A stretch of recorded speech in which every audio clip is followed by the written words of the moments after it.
All right, tag along with me today, guys, and watch a couple services on hand front row tickets to Pale Girls Palace in action.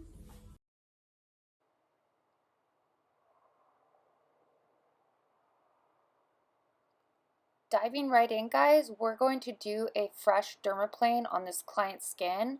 We're removing that top layer of skin as well as the vellus hair. People don't realize that vellus hair can trap old dirt, oil, makeup, and debris, causing minor breakouts.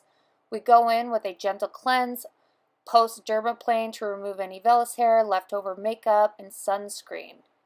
You can see here I'm using the blue tip for that signature hydrofacial. This is the client's first hydrofacial ever, so I really want to ensure that I'm not overstimulating this client's skin.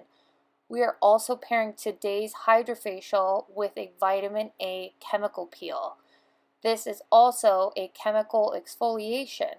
So we really once again want to ensure that this client is comfortable and doesn't get an extreme breakout post-procedure.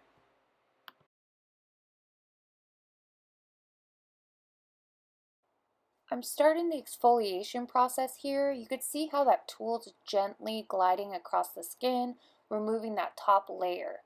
There's not friction here, which is great because the hydrofacial offers a sleek, smooth surface, so that tool gently glides across the skin. You can see here I'm really focusing on her T-zone. This client has a lot of congestion from traveling, so I'm really working on exfoliating off that dead dry skin and removing that congestion in her T-zone. I go all around the face twice in that exfoliation mode with the blue tip in this case scenario. You can see here I'm switching out my tool. We're going to go in with the Glycol salicylic peel.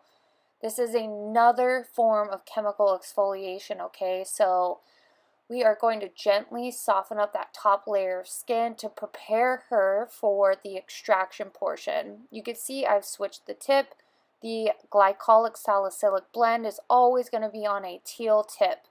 I'm feathering on this product. She will experience burning, stinging, or itching. It's very normal as we have now exfoliated her face 3 times.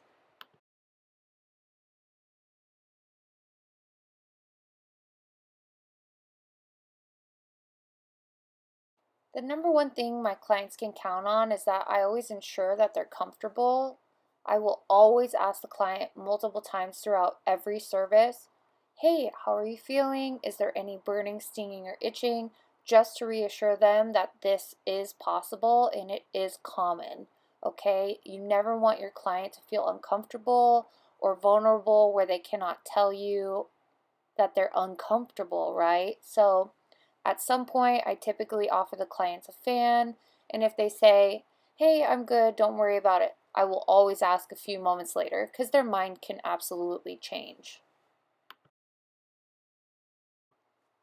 We're diving in here with the extraction portion. You can see I'm really taking my time and focusing once again on that T-zone. This client holds a lot of their congestion on their forehead, their nose, and their chin, and their cheeks. So I'm gently exfoliating out the blackheads and dead dry skin. You can see right here I'm pushing a little firmer. You can expect that with the extraction portion. The tool is doing all the work. I will never go in and do manual extractions. This spreads bacteria and will cause more damage than good, okay? It can cause hyperpigmentation. A burst of bacteria can cause a pod of pimples, and so on and so forth. Definitely want to avoid any manual extractions.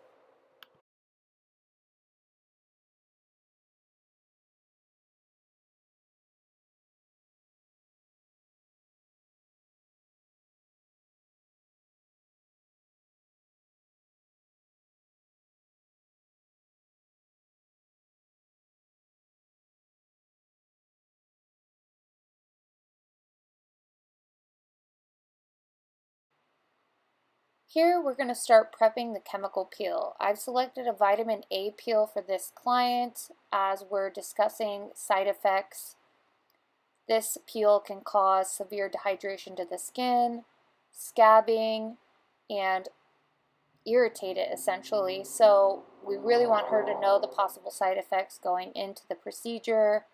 However, I've worked on this client's skin and I know this peel works best with her. So I just wanted to get her aboard and mentally prepare for what her next few days are going to look like. Here you can see I'm removing any moisture off the top layer of her skin, as we don't want the chemical peel to bind with water or any oils that were on her skin.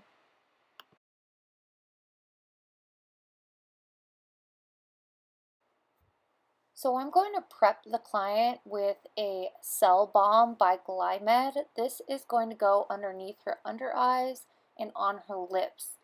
This will protect her skin and moisturize it when I'm applying the chemical peel. So if I get too high up or some flings on those areas, it doesn't burn those areas. That is not somewhere that you want to apply a chemical exfoliation. That will scab and it's not going to be pretty. So by protecting her skin, it's going to ensure her safety as well as mine. It also will provide some hydration during this dry winter months where we tend to forget to moisturize.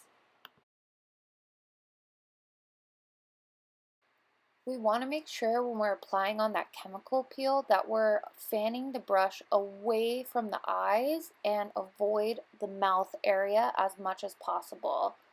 We do this so that we can protect ourselves from flinging chemicals up into our own eyes as well as the client. We don't want to accidentally put any in their mouths or get their lips or eyes. Those are the most sensitive areas and will cause severe scabbing and falling off of the skin. Definitely not a cute look and something we really want to avoid. These mistakes do happen and you need to be aware of what to do in that case scenario.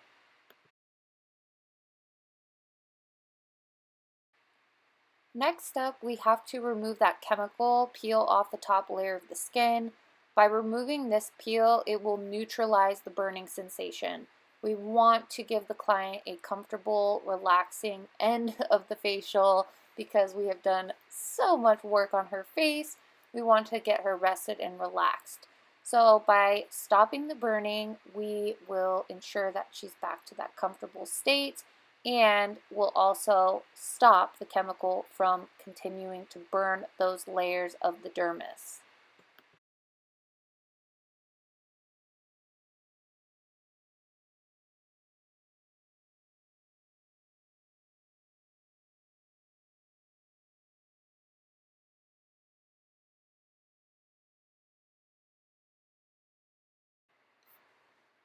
You can see here I'm back to the hydrofacial. I added the clear tip for the antioxidant plus. I like to seal the client's face with these rich omega nutrients to moisturize her skin post peel, post chemical exfoliation, and topical exfoliation.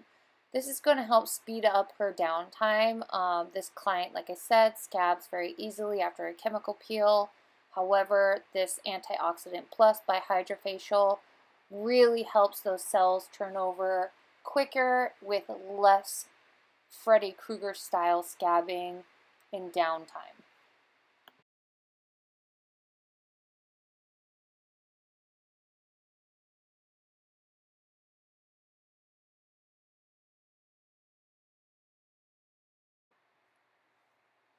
I'm then going to go in with even more hydration here. You're going to see me apply a skin recovery mist on her face, which is also by Glymed, a bit of that Cell Balm recovery, living cell clarifier, and hyaluronic acid. This is going to fuel her face with hydration so she doesn't feel that super tight, taut feeling and tugging on her face post chemical peel. So she's all set here. She has sunscreen on, and I'm just going over post-procedure protocol, which includes 48 hours, no working out, She can absolutely not go in the direct sunlight. I always have my clients wear a big circular hat and drink a ton of water. My clients are all on 1 gallon minimum of water a day. This also helps those cells turn over a lot quicker. If you guys like our videos, please subscribe and watch us. We hope to hear from you soon. Thanks again.